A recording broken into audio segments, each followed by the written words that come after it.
Hello students, তোমরা সবাই কেমন আছো? আমি অনেক ভালো আছি। আজকে আমি পরিমিতি অধ্যায়ের ১৬ এক অনুশীলনীর বোর্ড বইয়ের ৫ ও ৬ নং প্রশ্নের সমাধান করব। আচ্ছা, দেখো ৫ নং প্রশ্নটা কি বলছে।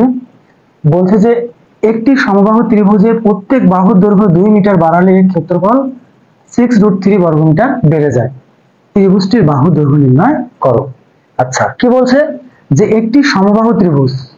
সমবাহু ত্রিভুজ তো আমরা জানি যে ত্রিভুজের ৩টি বাহু সমান তাকে সমবাহু ত্রিভুজ বলে। তাহলে একটি সমবাহু ত্রিভুজের প্রত্যেক বাহুর দৈর্ঘ্য, প্রত্যেক মানে কি ৩টা বাহু যেহেতু সমান, এই জন্য বলছে প্রত্যেক বাহুর দৈর্ঘ্য কি করা হবে, ২ মিটার বাড়ানো হবে। যদি ২ মিটার বাড়াই তাহলে কি হবে, ক্ষেত্রফলটা বৃদ্ধি পাবে। কতটুকু বৃদ্ধি পাবে, সেটা হচ্ছে 6√3 বর্গমিটার বৃদ্ধি পাবে। আচ্ছা, তাহলে আমরা কি করব, একটা সমবাহু ত্রিভুজ অঙ্কন করব। ABC, অর্থাৎ এটা কি, এটা একটা সমবাহু ত্রিভুজ। এই বাহু, এই বাহু, এই বাহু, তিনটা বাহুই সমান। আমি প্রত্যেক বাহুর দৈর্ঘ্য A ধরে নিলাম। তাহলে এই ত্রিভুজটা অবশ্যই একটা ক্ষেত্রফল পাবো। এখন বলছে এরকম একটা সমবাহু ত্রিভুজের প্রত্যেকটা বাহুর দৈর্ঘ্য আবার যা আছে এখান থেকে আরো ২ মিটার বাড়াতে বলছে। তাহলে আমি যদি ২ মিটার করে বাড়াই তাহলে কি পাবো, আরেকটা ত্রিভুজ পাবো, সমবাহু ত্রিভুজ আরেকটা পাবো। আচ্ছা, তাহলে দেখো আমি কি করলাম, প্রত্যেক বাহুর দৈর্ঘ্য কয় মিটার করে বাড়াইছি, ২ মিটার করে বাড়াইছি। তাহলে কি হবে, বাহুর দৈর্ঘ্য a+2 a+2 a+2, অর্থাৎ পূর্বে ছিল a এবং পরবর্তীতে ২ মিটার বাড়ানোর ফলে আরেকটা আমরা কি পাইলাম, দৈর্ঘ্য পাইলাম। তাহলে এই ভিতরে যে একটা ত্রিভুজ আছে এর একটা ক্ষেত্রফল পাবো, আবার বাইরের যে একটা ত্রিভুজ আছে এরও একটা ক্ষেত্রফল পাবো। এবং এই ভিতরের ক্ষেত্রফল থেকে কতটুকু বৃদ্ধি পেয়ে বাইরের ক্ষেত্রফলটা হয়েছে, সেটা হচ্ছে কি 6√3 বর্গ মিটার। এখন এমনটা যদি হয় তাহলে এই ভিতরে ত্রিভুজটির বাহুর দৈর্ঘ্য নির্ণয় করতে বলছে। তাহলে আমরা কি লিখব, মনে করি ত্রিভুজের ৫ নাম্বার, মনে করি সমবাহু ত্রিভুজের প্রত্যেক বাহুর দৈর্ঘ্য, প্রত্যেক বাহুর দৈর্ঘ্য কি a মিটার, এটা আমরা মনে করলাম। তাহলে সমবাহু ত্রিভুজের ক্ষেত্রফল কি হবে, অবশ্যই তোমাদের মনে আছে সমবাহু ত্রিভুজের ক্ষেত্রফলের সূত্র √3/4 a²। আচ্ছা, তাহলে ত্রিভুজের ক্ষেত্রফল হচ্ছে কি √3/4 a²। যখন ক্ষেত্রফল আসবে তখন আমরা কি লিখব, বর্গ মিটার। তাহলে আমরা কি পেলাম, এই ভিতরে ত্রিভুজটার ক্ষেত্রফল পাইলাম। এখন কি বলছে যে যা বাহু দৈর্ঘ্য আছে এখান থেকে আরো কয় মিটার বাড়াবো, ২ মিটার যদি বাড়াই তাহলে আমরা কি লিখবো, যে ত্রিভুজটির প্রত্যেক বাহুর দৈর্ঘ্য ২ মিটার বাড়ালে ত্রিভুজটির ক্ষেত্রফল কি হবে, আমরা জানি √3/4 a²। আর এখানে এক বাহু কি, এ মানে হচ্ছে এক বাহু কি a+2, তাহলে কি হবে a+2 এর উপর হোল স্কয়ার। এটা কি, এটা হচ্ছে বর্গ মিটার। তাহলে আমরা এই যে ক্ষেত্রফলটা পাইছি এটা কি, ভিতরে ত্রিভুজের ক্ষেত্রফল, আর এই যে ক্ষেত্রফলটা পাইছি এটা কি, বাইরে ত্রিভুজের ক্ষেত্রফল। দুইটা ত্রিভুজের ক্ষেত্রফলের পার্থক্য কত দেওয়া আছে, 6√3।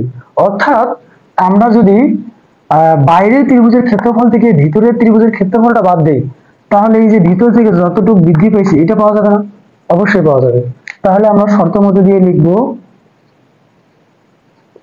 বাইরের ত্রিভুজের ক্ষেত্রফল মাইনাস ভিতরের ত্রিভুজের ক্ষেত্রফল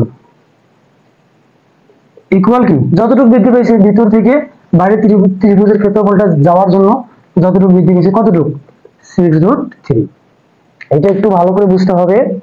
আমি আবারও বলতেছি যে বাইরের ত্রিভুজের ক্ষেত্রফল থেকে যদি ভিতরের ত্রিভুজের ক্ষেত্রফলটা বাদ দেই তাহলে এই বৃদ্ধি পাওয়া ত্রিভুজের ক্ষেত্রফলটা পাওয়া যাবে না। আমি এই কাজটা এখানে করছি। এখন এটা ক্যালকুলেশন করে আমরা এর মান পেয়ে যাব। আর এর মান হচ্ছে কি, এই যে প্রত্যেক বাহুর দৈর্ঘ্য। আচ্ছা, দেখো তো এখানে কি কমন নেওয়া যায়, √3/4 কমন নেওয়া যায়, √3/4 কমন নিলাম। আচ্ছা, তাহলে দেখো এটা a plus B whole square সূত্র বলতেছে, কিন্তু মনে রাখতে হবে। আচ্ছা, a স্কয়ার plus 2ab plus b square minus কি থাকে a স্কয়ার। একসাথে দুইটা কাজ করছি আমি, √3/4 কমন নিয়েছি, তাহলে a plus B whole square থাকে আর কি থাকে মাইনাস a স্কয়ার থাকে। আমি a plus B whole square সূত্র প্রয়োগ করছি, এখানে থেকে 6√3। আচ্ছা এখন বলো তো √3/4 কি অবস্থায় আছে? গুণ অবস্থায় আছে। গুণ ওই পাশে গেলে কি হবে? ভাগ হবে। আচ্ছা তাহলে দেখো প্লাস এ স্কয়ার মাইনাস এ স্কয়ার কিন্তু বাদ যায়, আমি জাস্ট কেটে দেখাচ্ছি। এ প্লাস এ স্কয়ার মাইনাস এ স্কয়ার বাদ গেল। এখন দেখো তো 2 দুগুণী 4a প্লাস 2 এর উপর স্কয়ার, 2 2 কত 4। আর এখানে কি থাকতেছে 6√3। এই গুণটা ওই পাশে গেলে কি হবে? এই গুণটা ওই পাশে গেলে হবে ভাগ √3/4। এরপরে আমরা একবারে কাজটা করতে পারি, ভাগটাকে গুণ করে দিতে পারি। আমি লাইনটা বাড়াচ্ছি তোমাদের বোঝানোর জন্য। তাহলে 4a প্লাস 4 ইকুয়াল 6√3, ভাগটাকে গুণ বানাইলাম। তাহলে কি হবে? লব যাবে হরের জায়গায়, হর যাবে লবের জায়গায়, উপরে √3 নিচে √3 কাটা। আচ্ছা 4a 4 6 কত 24, প্লাস 4 ওই পাশে নিয়ে যাব, কি হয়ে যাবে? -4 হয়ে যাবে। আচ্ছা শুধু এ 24 থেকে 4 বাদ দিলে কত হয়? 20। আর 4টা কি অবস্থায় আছে? গুণ, গুণের পাশে গেলে কি হবে? অবশ্যই ভাগ হবে। 4 5 20। অতএব এ সমান কি পেলাম আমি? 5 মিটার পাইছি। আমি শুরুতেই মনে করি লিখছি যে সমবাহু ত্রিভুজের প্রত্যেক বাহুর দৈর্ঘ্য a মিটার, আর এ মানে কত? 5 মিটার। এটা হচ্ছে এই অঙ্কের সমাধান। বুঝতে পারছো? আচ্ছা অঙ্কটা এখন তাহলে আমি মিশাই দিই। এবার দেখো পরবর্তী অঙ্কটা দেখো কি বলছে। 6 নম্বর প্রশ্নটা দেখি আমরা। বলছে যে একটি ত্রিভুজের দুইটি বাহুর দৈর্ঘ্য যথাক্রমে 26 মিটার ও 28 মিটার এবং ক্ষেত্রফল কত? 182 বর্গ মিটার। যদি হয় তাহলে বাহুদ্বয়ের অন্তর্ভুক্ত কোণ নির্ণয় করো। খুব সহজ অঙ্ক একটা। তাহলে একটি ত্রিভুজের কি কি দেওয়া আছে? দুইটি বাহুর দৈর্ঘ্য দেওয়া আছে ও ক্ষেত্রফল দেওয়া আছে। কি চাইছে? অন্তর্ভুক্ত বাহু দুইটি দ্বারা অন্তর্ভুক্ত কোণ চাইছে। তাহলে আমি তোমাদের প্রথম ক্লাসের সূত্র লিখে দিয়েছিলাম যে একটি ত্রিভুজের দুইটি বাহু ও অন্তর্ভুক্ত কোণ দেওয়া থাকলে ত্রিভুজের ক্ষেত্রফল কি হবে? Half AB sine theta. ওই সূত্র দিয়ে আমরা থিটার মানটা বের করব, তাহলে আমাদের কি অঙ্কটা হয়ে যাবে। তাহলে আমরা কি লিখবো? 6 নম্বর প্রশ্ন দিয়ে লিখবো দেওয়া আছে, কি দেওয়া আছে? ত্রিভুজের একটি বাহু ধরলাম, ত্রিভুজের একটি বাহু এ সমান 26 মিটার। তাহলে অপর বাহু কি হবে? ত্রিভুজের অপর বাহু বি ইকুয়াল 28 মিটার। এখন আমাদের কি লিখতে হবে? ধরি বাহুদ্বয়ের অন্তর্ভুক্ত কোণ, এই দুইটা বাহুর অন্তর্ভুক্ত কোণ। ধরি বাহুদ্বয়ের অন্তর্ভুক্ত কোণ সমান কি ধরলাম? থিটা ধরলাম। আচ্ছা এখন আমরা কি দেব? ত্রিভুজের ক্ষেত্রফলের সূত্রটা দেব। আচ্ছা তাহলে ত্রিভুজের ক্ষেত্রফল কি হবে? Half AB sine theta. এককটা কি হবে? বর্গ মিটার। আচ্ছা তাহলে এটা কি? এটা হচ্ছে ত্রিভুজের ক্ষেত্রফল। আবার ত্রিভুজের ক্ষেত্রফল দিয়ে রাখছে কত? 182।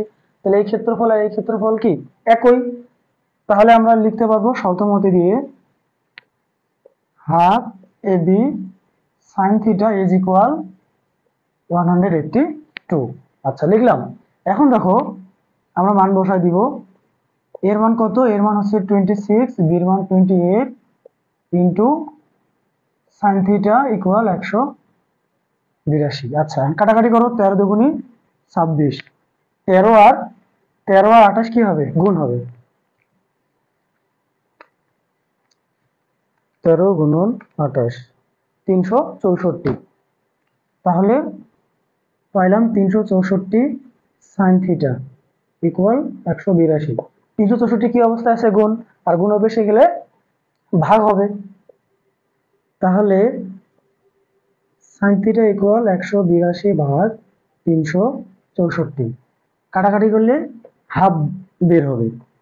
আচ্ছা, তাহলে কি বের হচ্ছে? হাফ বের হচ্ছে। এখন আমরা ত্রিকোণমিতি থেকে জানি যে সাইন কত ডিগ্রি মান হাফ, সাইন 30 ডিগ্রি মান হচ্ছে হাফ।